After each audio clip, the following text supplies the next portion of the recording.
സുഹൃത്തുക്കളെ, ഇപ്പം നിങ്ങൾ കാണുന്നത് വടകരയിലെ ലിങ്ക് റോഡാണ്.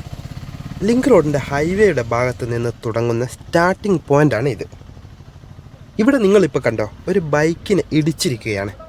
ബസ് നമ്പർ നോക്കൂ, KL18 AT 201, കൊയിലാണ്ടി വടകര റൂട്ടിലോടുന്ന സാജോഷ് എന്ന പേരിട്ടിരിക്കുന്ന ബസ്സാണിത്. ഒരു ബുള്ളറ്റ് ബൈക്കുമായിട്ടാണ് ബസ് ഇടിച്ചിരിക്കുന്നത്. ഇപ്പോൾ കണ്ട ഈ ഓട്ടോയിൽ പോലീസ് വന്ന് ഇറങ്ങിയതാണ്.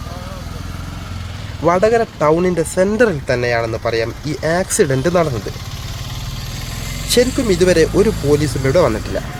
വന്ന ഒരു പോലീസ് തന്നെ നോക്കൂ, ഒരു ഓട്ടോയിലാണ് വന്നിറങ്ങിയതും തന്നെ. ഈ bullet bike number KL58 V4293 എന്നാണ്. ഒരു പോലീസ് ജീപ്പോ ഒന്നും തന്നെ ഇവിടെ ഇല്ല. വാഹനം ഇപ്പോഴും ഈ നടുവിൽ തന്നെയാണ്. അതുകൊണ്ട് തന്നെ നോക്കൂ, ബസ്സുകൾ പോകുന്നത് രണ്ട് ഭാഗത്ത് കൂടിയായിട്ടാണ്. അതിൻ്റെ കാരണം ഇതുവരെ പോലീസ് ഒന്നും വന്നിട്ട് വണ്ടി മാറ്റുകയോ ഒന്നും ചെയ്തിട്ടില്ലെന്ന് അർത്ഥം.